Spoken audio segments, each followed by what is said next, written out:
ஆண்டவர் உங்களோடு இருப்பாராக. தந்தை, மகன், தூய ஆவியின் பெயராலே ஆமேன். உங்கள் இதயத்தில் இருத்தி தியானிக்க உங்களுக்கான இன்றைய வசனங்கள்.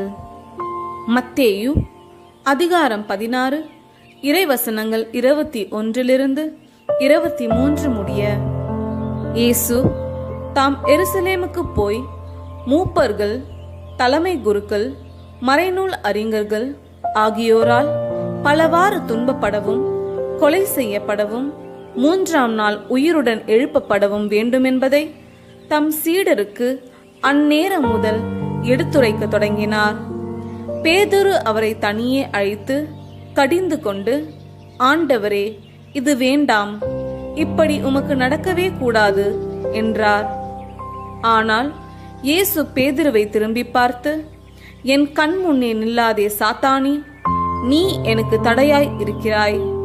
ஏனெனில் நீ கடவுளுக்கு ஏற்றவை பற்றி எண்ணாமல் மனிதருக்கு ஏற்றவை பற்றியே எண்ணுகிறாய் என்றார். ஜெபம்.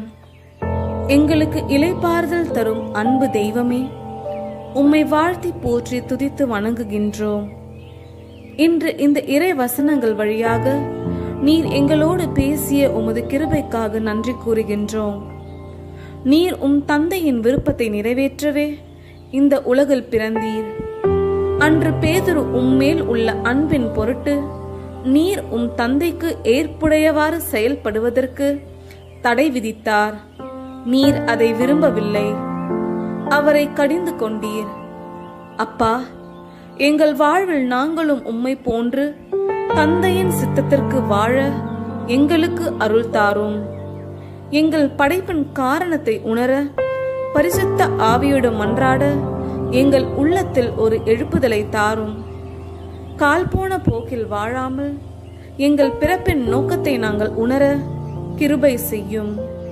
கடவுளுக்கு ஏற்றவை பற்றி நாங்கள் சிந்திக்க, அதற்கு தடையாக வரும் அனைத்து விதமான தடைகளை உடைக்க எங்களுக்கு பலன் தாரும். மனிதருக்கு ஏற்றவை பற்றியே மட்டும் எண்ணி எங்கள் வாழ்வை வாழாமல் கடவுளுக்கு ஏற்றவை பற்றி சிந்தித்து வாழ எங்களுக்கு அருள் தாரும். ஆமேன்.